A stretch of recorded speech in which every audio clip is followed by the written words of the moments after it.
Hello दोस्तों, स्वागत है आपको मेरे चैनल पे। मैं दीपू कुमार आपका ये जैसे प्रबंध मतलब इसका बिजनेस स्टडी का ये सेकंड वीडियो है। तो मैं इसमें जो लास्ट वीडियो जो था उसका मैं क्विक रिवीजन लेता हूँ। उसके बाद मैं इसको स्टार्ट करता हूँ ताकि आप इन दोनों को रिलेट कर सकें, दोनों वीडियो को, है ना। तो लास्ट क्लास में हमने जो है बेसिकली हमने सिलेबस के बारे में जाना था। और उसके बाद मैंने दो पॉइंट बताए थे। सबसे पहला जो पॉइंट था वो था मैनेजमेंट क्या होता है ना।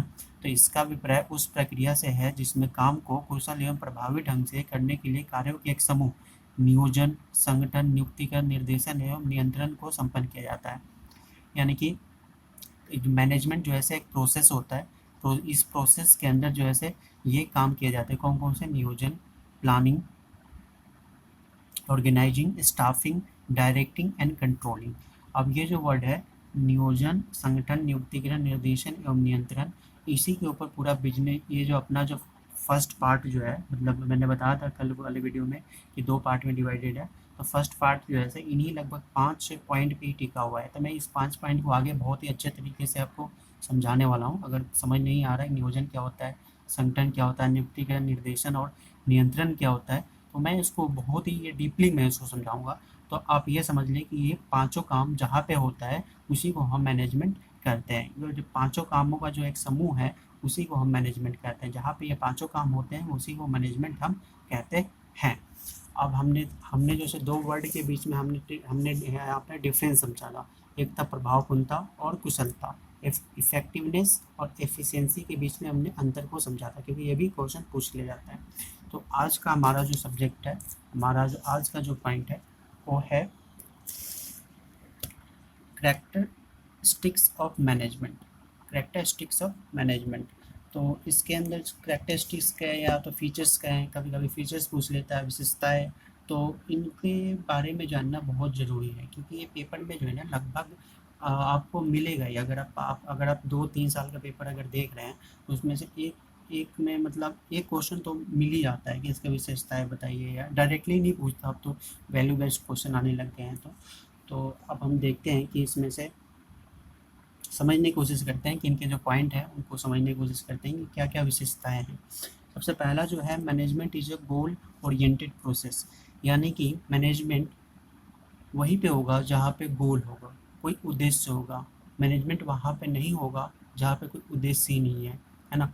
अगर आप घर पे बैठे हुए हैं, कोई उद्देश्य नहीं है, आप बस कर मोबाइल चलाए जा रहे हैं, यूट्यूब देखे जा रहे हैं, तो आपके पास वहाँ पे मैनेजमेंट करने की कोई ज़रूरत ही नहीं है आपको, टाइम मैनेजमेंट या कुछ भी मैनेजमेंट, क्योंकि आपके पास कोई गोल नहीं है, आपके पास उद्देश्य नहीं है।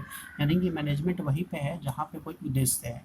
तो हम कह सकते हैं कि उद्देश्य प्रधान प्रक्रिया है। Management is a goal oriented process. यानी कि मैनेजमेंट वहीं पे होगा जहाँ पे कोई गोल होगा, है ना, जहाँ पे कोई उद्देश्य होगा। अब हमारा जो सेकेंड पॉइंट है वो है मैनेजमेंट इज ऑल परवेसिव। मैंने प्रबंध सर्वव्यापक है। या किसी क्रिया से प्रबंध को हटा दिया जाए तो शेष कुछ नहीं बचता। यानी कि अगर हम ये देखें कि किसी काम को सफल है या असफल है, उसके बीच में ये जो है कौन डिसाइड करेगा? ये मैनेजमेंट। अगर मैनेजमेंट वहाँ पे है, अगर अच्छा मैनेजमेंट है वो सफल है, नहीं तो वो काम असफल है ना। असफल है मतलब असफल हो जाएगा। यह किसी क्रिया या अर्थ व्यापी एवं गैर व्यावसायिक सभी प्रकार की क्रियाओं से है, और यदि इन क्रियाओं का प्रबंध न किया जाए तो परिणाम असफलता होगी। और इसका अर्थ हुआ कि सभी प्रकार की क्रियाओं को करने के लिए प्रबंध आवश्यक है। यानी कि कोई काम गैर व्यावसायिक, यानी कि हो सकता है बिजनेस से रिलेटेड हो या हो सकता है बिजनेस से रिलेटेड ना हो। जैसे कि हम पढ़ाई कर रहे हैं तो वहाँ पे मैनेजमेंट जरूरी है, लेकिन वो क्या है? गैर व्यावसायिक है। वो क्या है? गैर व्यावसायिक है। व्यावसायिक यानी कि जो बिजनेस है वहाँ पे भी तो मैनेजमेंट की जरूरत पड़ती है। यानी कि सर्वव्यापक है, ये हर जगह है ये मैनेजमेंट। ये जरूरी नहीं है कि मैनेजमेंट बस कंपनियों में हो, फैक्ट्रियों में हो। ये हर जगह है, ये हमारे लाइफ में, हमारे डे टू डे जो लाइफ है उसमें भी मैनेजमेंट की जरूरत पड़ती है। अब हमारा जो थर्ड पॉइंट है वो management is a multi dimensional.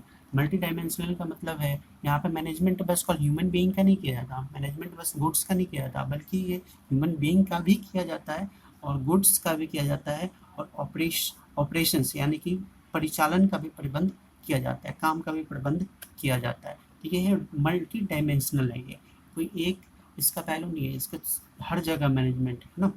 तो अब अगला पॉइंट है जो है वो है सतत प्रक्रिया। Management is a continuous process, यानी कि मैनेजमेंट कोई ऐसा काम नहीं है जो आपने एक दिन कर दिया उसके बाद दूसरे दिन नहीं करना। ये सतत, यानी कि आपको, अगर आप टाइम मैनेजमेंट कर रहे हैं तो आपको हर एक दिन, अगर आप कोई कंपनी मैनेजमेंट कर रहे हैं तो आपको हर एक दिन जो है से काम करना पड़ेगा मैनेजमेंट के लिए, है ना। आपको हर एक दिन काम करना पड़ेगा। प्रबंध कोई ऐसी प्रक्रिया नहीं है जिसे हमेशा के लिए एक ही बार में पूरा किया जा सके। कोई ऐसा काम नहीं है जिसे एक ही बार हमने कर दिया और ज़िंदगी में फिर उसे कभी भी उसे नहीं करना, है ना, ऐसा नहीं है। तो मैनेजमेंट क्या है, एक सतत प्रक्रिया है, ये हमेशा होते रहा। प्रबंधक कभी भी एक प्रबंधकीय क्रिया को पूरा करने में व्यस्त रहता है तो कभी दूसरी क्रिया को, यानी कि ये जो है मैनेजमेंट जो है सर कोई ऐसा काम नहीं है जिसको एक बार कर दिया और हम साल भर निश्चिंत हो जाए कि हाँ अब नहीं करना। ये आपको रेगुलर इसमें रहना पड़ेगा। प्रबंध एक समूह क्रिया है। आप जैसे कि मैंने पहले बताया था, अगला पॉइंट जो है प्रबंध एक समूह क्रिया है। Management is a group activity. अब जैसे कि मैंने पहले वाले पॉइंट में बताया था आपको कि मैनेजमेंट जो है मैनेजमेंट के अंदर बहुत से काम किए जाते हैं। बहुत से काम मतलब कि प्लानिंग हो गया, है ना, स्टाफिंग, ये सारे जो काम मैंने 4-5 काम जो मैनेजमेंट के डेफिनेशन में मैंने बताए थे। अब उसके अकॉर्डिंग अगर देखा जाए तो इतने सारे काम हैं तो एक व्यक्ति तो करेगा नहीं। अब क्या होगा, मैंने बहुत सारे व्यक्ति होते हैं और ठीक है, तो ये सामूहिक काम है। ये एक व्यक्ति के बस मतलब का काम नहीं। अगर आप उसके हिसाब से देखें, आप डे टू डे मतलब आप पर्सनल लाइफ के हिसाब से ना देखें, अगर आप एक कॉर्पोरेट फील्ड के अकॉर्डिंग देखें, अगर कंपनी के अकॉर्डिंग देखें तो ये एक व्यक्ति का काम नहीं है, बल्कि इसमें बहुत से व्यक्ति इसमें इन्वॉल्व होते हैं। यह अभिप्राय इसका, अब इसमें बुक के अकॉर्डिंग हम देखते हैं कि क्या मतलब इसका आंसर बनता है।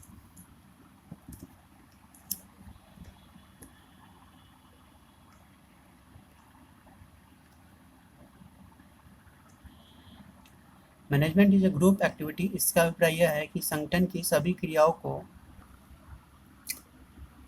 इसका अभिप्राय कि संगठन की सभी क्रियाओं को करने वाला कोई एक व्यक्ति प्रबंधक नहीं होता, बल्कि एक या तो अनेक व्यक्तियों का समूह होता है। अंततः प्रबंध एक समूह क्रिया है, सामूहिक क्रिया है, ग्रुप एक्टिविटी है। अब अगला पॉइंट है प्रबंध एक गतिशील क्रिया है। Management is a dynamic function.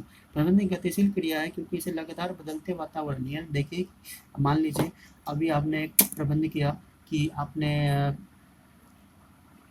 Petrol का अभी प्राइस अभी कुछ दिन पहले था कि 80 या 90 रुपये था, तो आपने प्रबंध किया कि 80-90 रुपये के हिसाब से हमारा कॉस्ट आएगा, इतना आएगा, है ना, 4,000-5,000 रुपया कॉस्ट आएगा जो भी है ट्रांसपोर्टेशन का। अब क्या हुआ कि अब प्राइस बढ़ गया तो आपको प्रबंधन मतलब आपको जो मैनेजमेंट में है उसमें भी तो चेंज करना पड़ेगा, उसमें भी तो प्राइस के अकॉर्डिंग चेंज करना पड़ेगा ना, है ना। प्रबंधन एक गतिशील क्रिया है, मतलब ये जो है हमेशा ये इसे बदलते वातावरण के और समायोजन करके चलना पड़ता है। और इस संदर्भ में कहा जा सकता है प्रबंध में कुछ भी अस्थायी नहीं है, हमेशा आपको इसमें चेंजेस देखने को मिलता है ना। जो लास्ट पॉइंट है वो है प्रबंध एक अदृश्य शक्ति है। Management is intangible force. इसका मतलब यह है कि हमें मालूम है कि जहाँ पे मैनेजमेंट है, अगर अच्छा मैनेजमेंट है तो वह काम सफल होगा और 100% होगा, है ना। और जहाँ पे मैनेजमेंट अच्छा नहीं है वो काम सफल नहीं हो पाएगा।